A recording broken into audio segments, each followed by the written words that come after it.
It's Sports Kings Live. Big Mike, Rob Calloway. We'll be back after a short intermission here. Don't forget, we're on Spreaker.com and on the Spreaker app via your iPhone or your Android device. Make sure you tell a friend to tell a friend. You guys can also tweet with us, follow us, and like us on Instagram and Facebook as well at Sports Kings Live. We're also on email, sportskingslive@gmail.com. We'll be right back, and we'll do On This Day when we get back.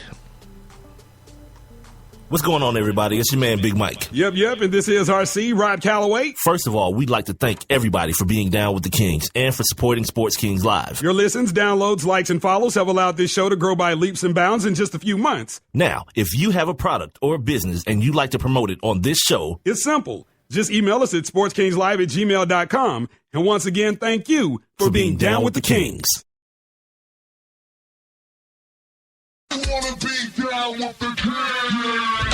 It's the Sports Kings. Sports Kings. Big Mike. He might fall off the wagon in the next 10 minutes. And Rob Calloway. It's about bringing talent. It's not about all the flash and glitz and glam. Not your average sports talk show. The Sports Kings. This is NFL legend, Work Done. This your boy D. Howard, a.k.a. Superman. I'm Jerome Bettis, the bus. It's Cam Newton. Holla at your boy, already. This is Hank Aaron, and I'm down with the Kings.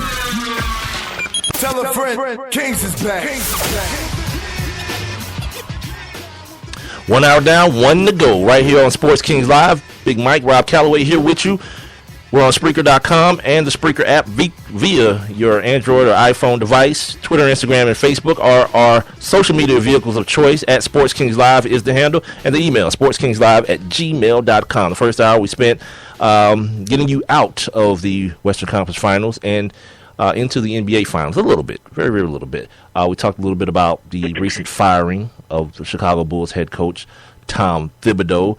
We got a couple more like small NBA things to tackle real quick before we get into the NFL business and some other sports stories that either happened on yesterday that we didn't get to or today. But before we do that, we're going to take a look back, try to talk about some things that happened in the history of sports. We call it On This Day. It's the Sports Kings. On this day.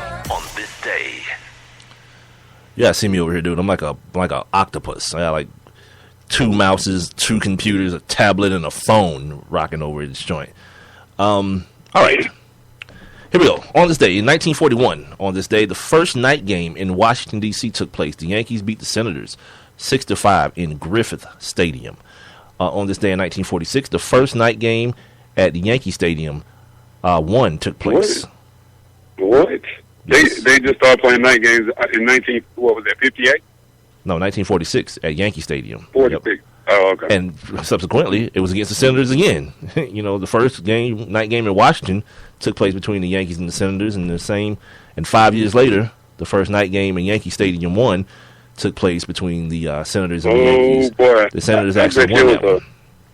I bet you it was a fight for tradition over playing night game. We are not playing that. We are ruining tradition of baseball playing night game. He probably, you know why? He probably gave the Negroes an advantage. It's nighttime. Can't see them out there. We can't see them. Yeah, we can't see them. Smile, boy. No. Anyway, on this day in 1951, Willie Mays hit his first home run, his first major league home run. Subsequently, it was also his first major league hit. I actually used that as one of our Throwback Thursday pictures on Instagram at Sports Kings Live today. If you guys want to go check it out. On this day in 1956, Dale Long became the first to hit home runs in 8 consecutive games. He's the first person to do that. On this day in 1957, National League club owners voted to allow the Brooklyn Dodgers to move to Los Angeles and that the New York Giants could move to San Francisco. On this day in 1962, here's a good one. Wild World of Sports with Chris Schenkel premiered on CBS Radio. That's funny because, growing up, you always think of Wild World of Sports as an ABC product. On ABC. Right. It started out on our old turf, CBS Radio. CBS Radio. Wow. On this day in 1998, Buck Showalter, of Arizona Diamondbacks fame, the manager, he intentionally walked Barry Bonds. That's not big news, but he did it with the bases loaded. Imagine that. He's like, yeah. I'd rather give up Wayne. Right. This dude, nah, put him on. But, Coach, The sacks are loaded. I don't care. Put him on. Right. So, on this day in 2003, Patrick Waugh. See, suckers, if I didn't know nothing about hockey, I'd call that dude Patrick Roy. But I know who he is. Right. He's Patrick Waugh of the Colorado Avalanche, announced his retirement from the NHL.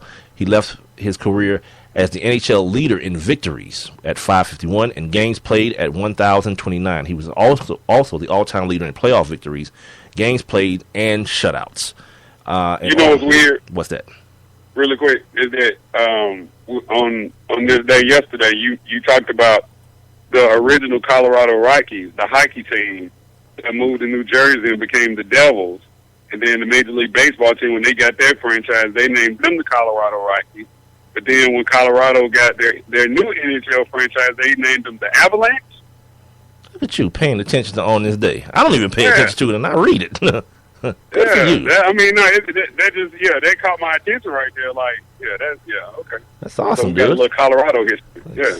At least somebody's paying attention. Damn it. This thing might be getting through to some people. Finally, in 2006, on this day, one more from Barry Bonds. Mr. Bonds of the San Francisco Giants. Giants hit his 715th career home run, which, if you know the magic number, that home run allowed Barry Bonds to pass Babe Ruth.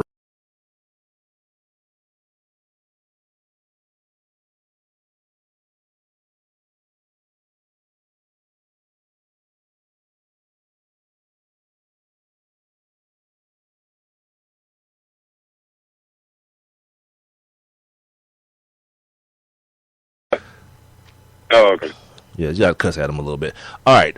We were talking about Coach Tom Thibodeau before we took that little break, and then we did On This Day. I saw an article last night after we got done with the show last night, and I don't know where it stands or doesn't stand, but I found it interesting because it made me start thinking. While I was laying in bed reading it, I was like, okay. The article it talks about an unsuspected firing of an NBA head coach, one that no one sees coming, and obviously it wasn't this one. It wasn't the Tom Thibodeau thing because everyone knew that. Yeah, because we knew during that, the season, like halfway through the season, it's like they're gonna fire Tibbs even if they win the championship.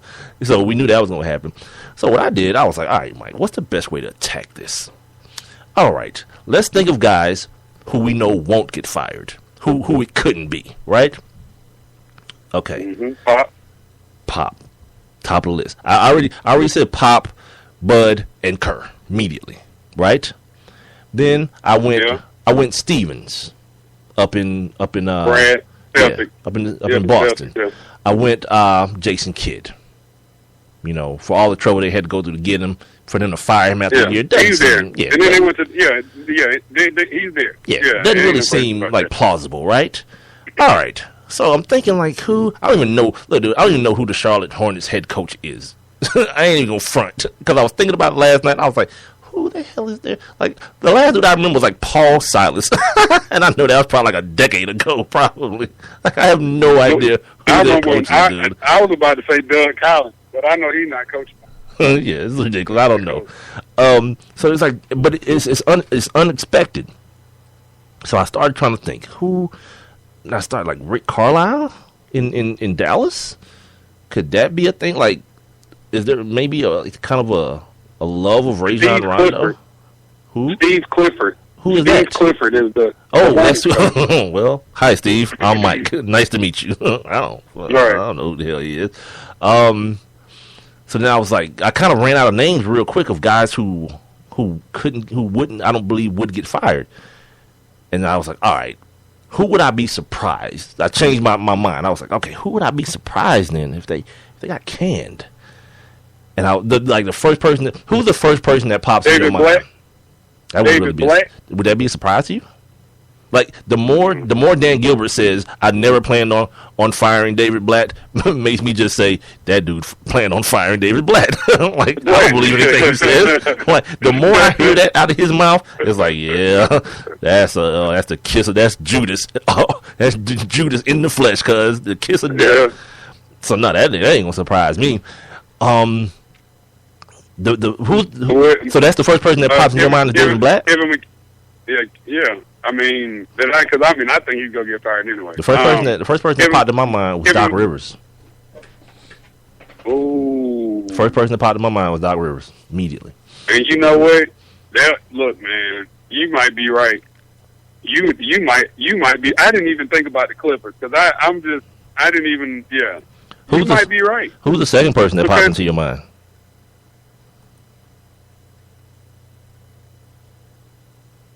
Hello?